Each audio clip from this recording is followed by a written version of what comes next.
Hi Charles, how are you doing? This is the Hi Charles, how are you doing show. Doing great, man. What? That's it. This name. The name of this show just changes on Yeah.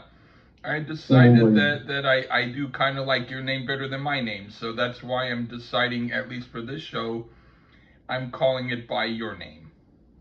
Far too kind. We'll see when we get into this review, I guess. Yeah. Um, Well, we don't know. This is a lead pick, yeah, folks. yeah, regardless of what you think of the review, I at least respect your name. Well, hey, Hey, that's all you can ask for. yeah. All right, yeah.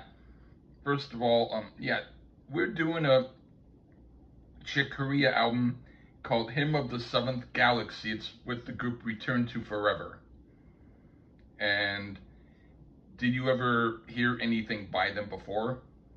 No, no, can't say I have. Huh. Okay. Um, I can give a little tiny bit of a history, and that Chick Corea, he started in a few various things.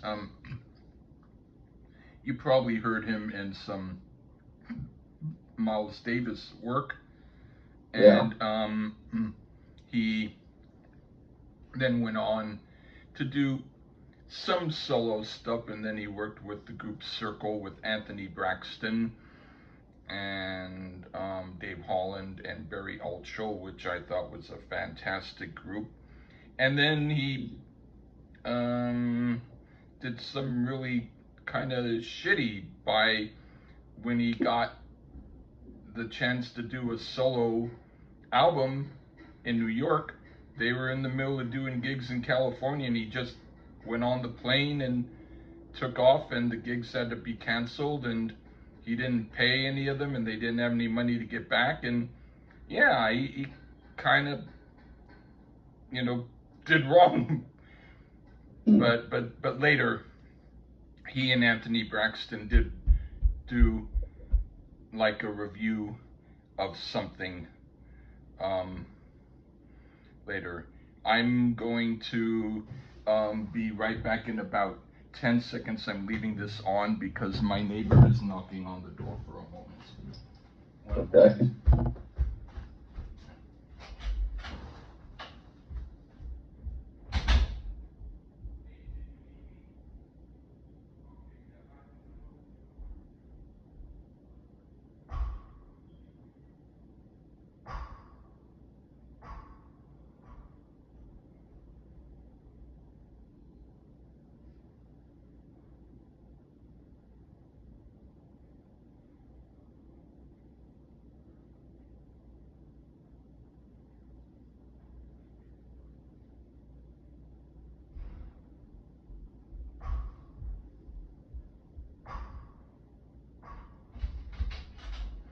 Okay, yeah.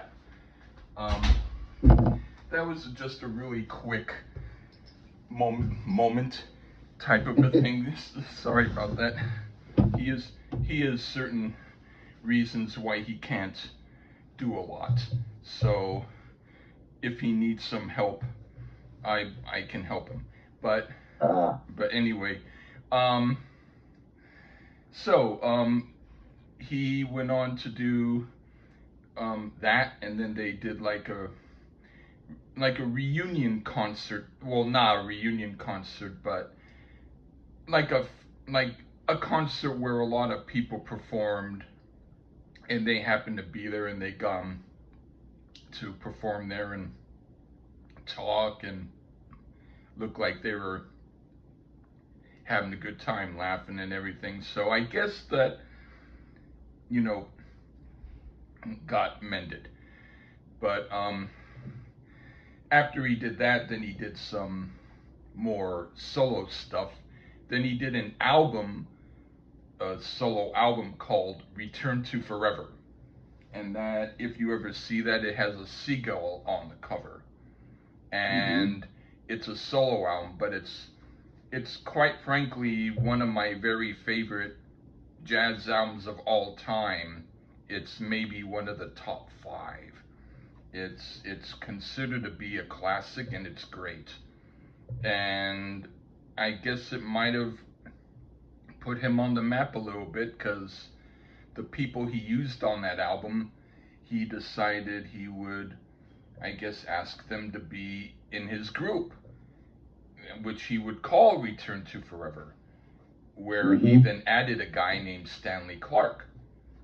But that early version of the group with Flora Purim and Ertu Moriera, Flora Purim, from what I've heard, and I haven't looked a great deal into it, she was like Brazilian, and she sometimes would go on stage or something and say pretty nasty things about the Brazilian government, and I think they kind of asked her to shut up, and she just decided not to, so she got in jail for quite a long time. So that's probably the Huh. reason she wasn't in the band after that first album they did called Light as a Feather. And Ertu was her husband, and I don't know if he continued um, in her path by saying bad things. I think he just happened to be there, but um, for whatever reason, he always did session work anyway and stuff. So he probably um, thought that it was time to move on to other things too, even though he and Chick never had like any bad problems or anything. He just was a session guy. He was on maybe an album and then he moved on.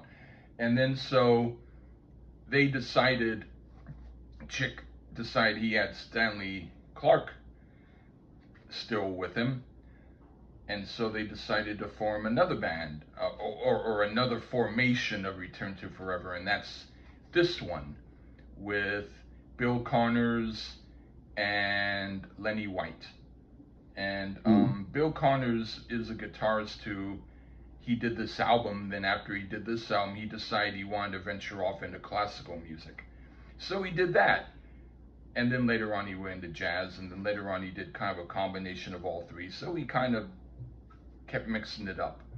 So this was the only album he was on, and Lenny White was in the group for quite a while, and but Lenny White mentioned that the reason he eventually left was, well, Chick Corea, well, he died unfortunately, but he was a part of the Church of Scientology, and Wow. and then so he might do stuff like he would insist that they wear certain colors of clothes because it went with the aura of his beliefs, and they could only do certain chord changes, and he was kind of being a little controlling to them. And finally Lenny White said, I'm sorry, but I can't really deal with all this, so I have to kind of, leave. And Chick said, that's fine. The only thing I ask is, can you tell them instead that the reason you're leaving is because you want to pursue a solo career? And he didn't really want to do that, but he did. But then later, a few years later, he mentioned that he, to save face for Chick, he did say that, but that he didn't feel right about it. Now he's, saying what really happened. And he said, plus he didn't pay me. So that must have been a kind of a deal too. And they asked Bill Connors about if part of the reason he left was because of the controlling issue and the Scientology, because I think he was the one who also mentioned the colors and the chords, and he went, at that time, no, but if I had decided to stay, then eventually that would have been the reason, So anyway, so they only did that album, and then after that, um, the lineups changed in various degrees, and Bill Connors' replacement was Al Di Meola, who you might know of. Mm. Yeah. Yeah. So there you go. So this is the album where it started off with Bill Connors as a guitarist, and then later on had other people perform guitar with him. So It's also considered to be one of the best jazz fusion albums ever made. Okay, do you have anything that you want to mention first? No, I think you more than covered it. Now, I don't, in the future, I don't ever want to get slammed for short intros. Because we got a whole bibliography here on this saga of this one. Now, I am sorry about that. That doesn't bother me, believe me. That's cool. Now, folks, understand, initially we were supposed to do something that would be very challenging to my ears. And this is what we ended up coming up with, what Lee came up with. So we'll see how I feel. Yeah. But the reason why I didn't do the other one was because it was, at that time, a little too difficult for me to try to pinpoint my thoughts about it. Plus, it was only 3 songs, and I wanted something that... Plus, I was more familiar with that particular group's other album, which was still challenging, but less so. So it's going to be in the future, though. Okay. Yeah. Well, that's about all I can say. I've been really hit and miss on jazz, but jazz fusion I've been pretty okay with. So we'll see how this one rolls. Okay. Here. Do you want to start? Sure. Why not? Okay, the first song is the title tune, Hymn of the Seventh Galaxy. What do you think of that? Well, that spacey fade in, it threw me off a bit there for a second. And was thinking, what's this going to be about? And then the first few notes of electric piano had me go, uh-oh. But that lasted for like a second. I mean, it was really strange. It was like, oh, this is going to be shit. And then it wasn't. I mean, it lasted for a second. Now I was treated to some absolutely slamming drums, some great bass work. And while the composition is a bit busy at times, it definitely keeps it, and that's definitely there for the jazz folks, I'd say. Overall, we get a pretty slamming opener. There's a nice little tri-mix of some jazz, rock, and funk in one little package. Nifty little guitar solo on it as well, so it's a solid opener. I enjoyed Hymn of the Seventh Galaxy. Okay. I said, as an opening track, it works well in the rolling out the red carpet way. Occasionally, some of the chord changes seem more parenthetical or more intellectual than it needs to be in the first part of the song, but once it kicks in, it's got a monster groove and it's great. So yeah, it's right on. Okay. Next song. Parenthetical. I'm going to have to write that word down. That's a great word there. It means, in case anyone wants to know, something that, like for instance, in this sentence, when I said, in case anyone wants to know, that was the parenthetical point of the sentence. All right. See, you learn a new word every day. Kind of like, hello, Charles. How are you? And we had such a great day today, even though I'm not necessarily going to talk about last week. Everything, that part would have been parenthetical. Got it. Yeah. And see, you learned something new on the show, folks. Yeah. That's what I'm talking about. Anyway, the next song, After the Cosmic Rain. This is the piece Stanley Clarke wrote. He always had at least one song on any Return to Forever album he was on. And this one is pretty good. The part where the band sort of goes more quiet, as if in a huddle, about to figure out who's going to shine next, might make some people think the song will bog down. But Stanley Clarke is known for writing songs sometimes that have a let's wait a while for this to warm up type of sound. But once the soloing kicks in and everybody shows what they can do, it's a showpiece of a band who are great. It's pretty cool. What do you think?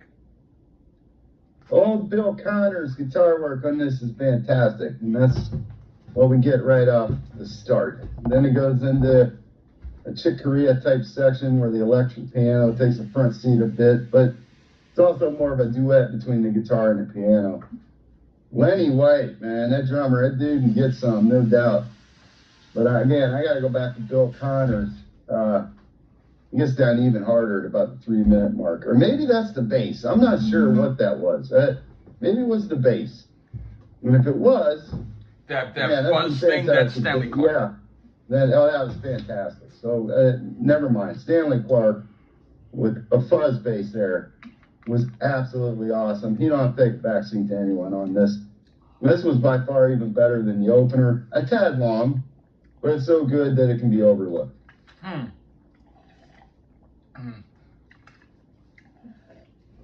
All right, what do you think of the next song, Captain Senior Mouse? This one almost lost me points on the boredom factor. Almost. It's got a bit of a Mamba type feel to it, or something like that. I don't know. So far, perhaps the most keyboard-driven song. And other than Lenny White just drumming like his life depends on it, this one has more of a band-driven feel to it. And the keyboards are the driving force in my ears. I guess, it is his band, so he had to show out a little bit.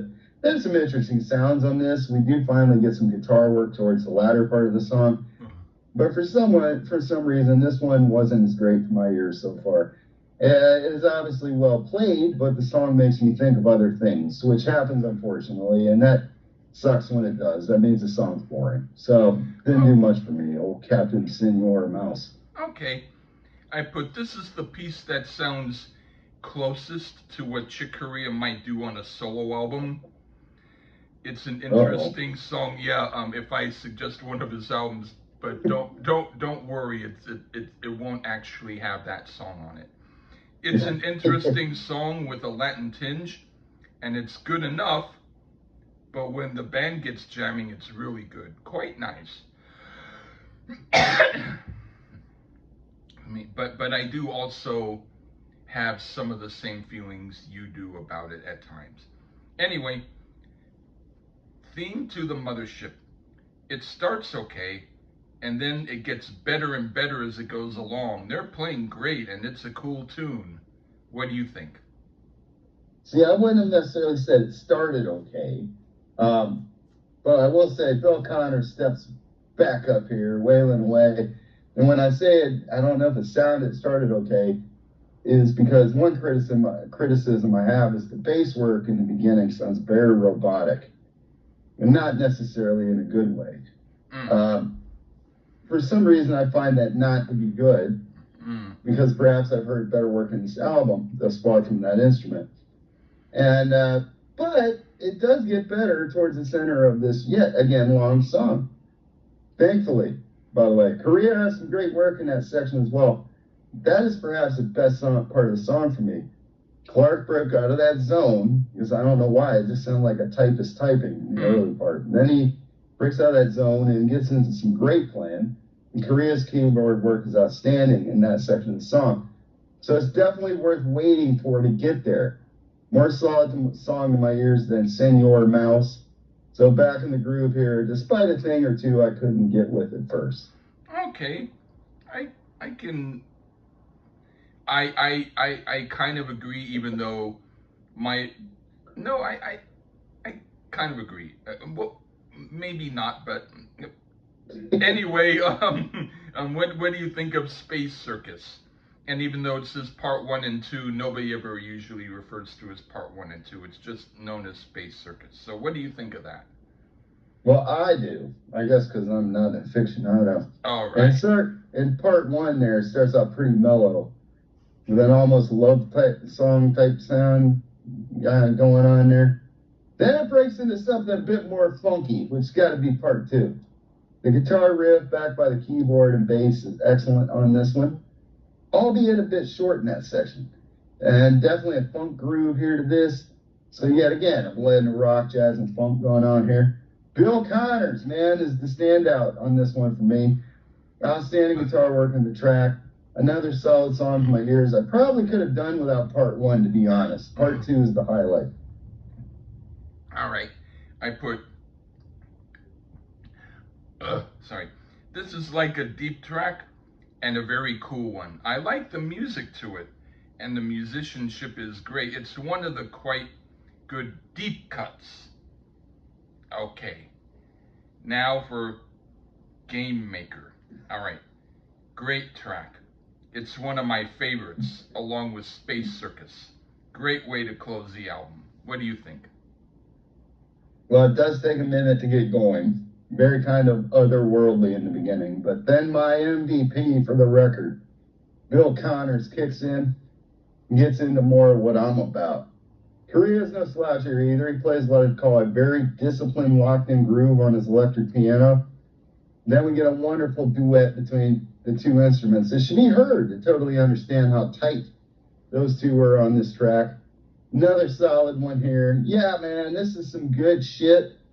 Return Forever has my endorsement. So there you go. You picked another good one, Lee. Right on. Kudos. Thank you. And Kudos. Thank You're you. into like jazz fusion shit. Good for you. Right on. It's not shit. I'm just teasing. It's everything fusion so far I've enjoyed. So yeah.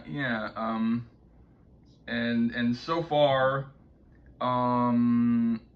I've said positive stuff because we have done an album in which I think positive stuff about. So yeah, hey, thank you all, and take care, and thank you, Charles. This is the, I don't care what I called it at first, this is the Lee Gerstmann and with me, Charles Traynor show. So, all right. There you go. Have a good one, everybody. Bye-bye. Okay.